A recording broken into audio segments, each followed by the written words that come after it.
ഇടുക്കി പെരുവന്താനത്ത് ബൈക്കും കാറും കൂട്ടിയിടിച്ച ഒരാൾ മരിച്ചു. മകനുമൊത്ത് ബൈക്കിൽ യാത്ര ചെയ്തിരുന്ന പിതാവാണ് മരിച്ചത്. കറുകച്ചാൽ ഉദംകുഴി വീട്ടിൽ ജോസിനാണ് ദാരുണമായി അന്ത്യം സംഭവിച്ചത്. ജെയിൻ എസ് രാജു വിവരങ്ങൾ നൽകും. ജെയിൻ, എപ്പോഴായിരുന്നു ഈ അപകടം? ഒരു 9 മണിയോടുകൂടിയായിരുന്നു അപകടം. അപകടത്തിൽ കറുകച്ചാൽ ഉദയംകുഴി വീട്ടിൽ ജോസ് 58 വയസ്സാണ്. അദ്ദേഹമാണ് മരിച്ചത്. ഒപ്പമുണ്ടായിരുന്ന മകൻ ജോയൽ, അദ്ദേഹത്തിന് 28 വയസ്സാണ്. ഗുരുതര പരിക്കുകളോടെ ചികിത്സയിലാണ്. ജോയൽ അച്ഛനെയും കൂട്ടിക്കൊണ്ട് കട്ടപ്പനയിലുള്ള ഒരു മരണാനന്തര ചടങ്ങിൽ പങ്കെടുക്കുന്നതിനായി പോയതാണ്. ഇതിനിടയിലാണ് ഈ അപകടമുണ്ടായത്. എതിരെ വന്ന ശബരിമല തീർത്ഥാടനം കഴിഞ്ഞ് മടങ്ങി വരികയായിരുന്ന തീർത്ഥാടകർ സഞ്ചരിച്ച മാരുതി കാറും ഈ ബൈക്കും തമ്മിൽ കൂട്ടിയിടിക്കുകയായിരുന്നു. അതിന്റെ CCTV ദൃശ്യങ്ങൾ പുറത്തു വന്നിട്ടുണ്ട്. ഇരു വാഹനങ്ങളും വളരെ വേഗത്തിലായിരുന്നു. അങ്ങനെ അശ്രദ്ധമായി വാഹനം ഓടിച്ചുകൂടി ഉണ്ടായ ഒരു അപകടമാണ് എന്ന് കൂടി ഇതിനെ പറയേണ്ടി വരും. ഞെട്ടിക്കുന്ന ദൃശ്യങ്ങളാണ് ഉണ്ടായിരിക്കുന്നത്. വാഹനത്തിലിടിച്ച ശേഷം ഈ രണ്ടുപേരും റോഡരികിലേക്ക് തെറിച്ച് വീഴുന്നതടക്കം ഈ CCTVയിൽ പതിഞ്ഞിട്ടുണ്ട്. മറ്റൊരു വാഹനത്തിൽ സ്ഥാപിച്ചിരുന്ന CCTVയിലെ ദൃശ്യങ്ങളാണ് ഇപ്പോൾ പുറത്തു വന്നിരിക്കുന്നത്. ജോയൽ ഗുരുതര പരിക്കുകളോടെ ചികിത്സയിലാണ്. ഈ വിഷയം ഇതവർ വന്ന സൈഡൊക്കെ ശരിയാണെങ്കിലും പക്ഷേ വേഗം കൂടുതലായത് അവരുടെ ഫ്രണ്ടിൽ ഏത് വണ്ടിയായിരുന്നു? അതിൽ നിന്ന് പകർത്തിയ അതിൻ്റെ CCTVയിൽ കിട്ടിയ ദൃശ്യങ്ങളല്ലേ ഇത്?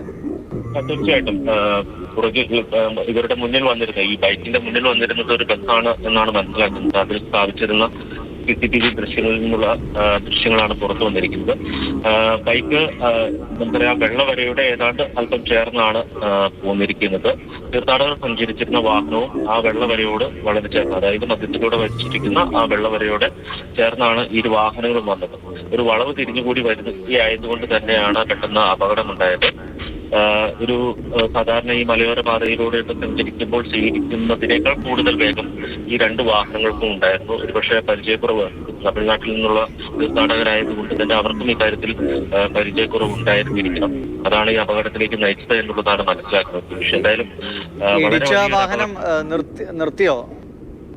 തീർച്ചയായിട്ടും ഇടിച്ച വാഹനം നിർത്തിയിരുന്നു. അതോടൊപ്പം തന്നെ സമീപത്ത് ഈ CCTV ദൃശ്യങ്ങൾ പതിഞ്ഞ അല്ലെങ്കിൽ ആ വാഹനവും നിർത്തി വളരെ പെട്ടെന്ന് തന്നെ ഇവരെ മുണ്ടക്കയത്ത് സ്വകാര്യ ആശുപത്രിയിൽ എത്തിച്ചു. അതിനുശേഷമാണ് മെഡിക്കൽ കോളേജിലേക്ക് മാറ്റിയത്. അതായത് വലിയൊരു അപകടമാണ് സംഭവിച്ചത്. ബൈക്കും കാറും കൂട്ടിയിടിച്ചാണ് ഒരാൾ മരിച്ചത്. മകൻ്റെ പിന്നിലിരുന്ന് യാത്ര ചെയ്ത അച്ഛനാണ് മരണം സംഭവിച്ചത്. ഒരു ബന്ധുവീട്ടിലേക്കോ മറ്റോ പോകുന്നതിനിടയിൽ എതിരെ വന്ന വാഹനം ഇടിക്കുകയായിരുന്നു. ഇപ്പോൾ ജെയിൻ സൂചിപ്പിച്ച പോലെ മലയോര പാതയാണ്, വളവും തിരിവുമൊക്കെയുള്ള പാതയായതുകൊണ്ട് ഒരു നിശ്ചിത വേഗത്തിൽ കൂടുതൽ യാത്ര ചെയ്യുന്നതും എപ്പോഴും അപകടകരമായ കാര്യമാണ്. ഇപ്പോൾ ദൃശ്യങ്ങൾ കാണുമ്പോൾ നമുക്ക് തോന്നുന്നു വളരെ അത്യാവശ്യം വേഗത്തിലാണ് വാഹനം ഓടിച്ചത്. സൈഡൊക്കെ കറക്റ്റാണെങ്കിലും വേഗം കൂടുതലായിരുന്നു. ഒരു പെട്ടെന്ന് മാറ്റാനോ വാഹനം തെന്നി മാറാനുള്ളൊരു സൗകര്യമൊന്നും ഉണ്ടായില്ല. അതിനു മുമ്പേ തന്നെ അപകടം സംഭവിക്കുകയായിരുന്നു. എന്തായാലും ജെയിൻ, ഈ അദ്ദേഹത്തിൻ്റെ മരണം ആശുപത്രിയിൽ എത്തിയ ശേഷമാണോ സംഭവിച്ചത്? ഈ വാഹനം ഓടിച്ച മകന് പരിക്ക് ഗുരുതരമാണോ? തീർച്ചയായിട്ടും ആശുപത്രിയിൽ എത്തിയ ശേഷമാണ് മരണം സംഭവിച്ചത്. പക്ഷെ നമുക്ക് ആ ദൃശ്യങ്ങളിൽ കാണാൻ കഴിയും, എതിരെ വന്ന ആ കാറ് ആ വെള്ളവരയ്ക്ക് ഒരല്പം മറികടക്കാൻ ശ്രമിക്കുന്നുണ്ട്. ഒരുപക്ഷെ ഈ ബൈക്ക് യാത്രികരും ഈ മുന്നിൽ പോയിരുന്ന വാഹനത്തെ ഓവർടേക്ക് ചെയ്യാനൊരു ശ്രമമായിരിക്കും നടത്തിയിട്ടുണ്ടാവുക. അങ്ങനെയാണ് ഈ അപകടം സംഭവിച്ചത് എന്നുള്ളതാണ് മനസ്സിലാക്കുന്നത്.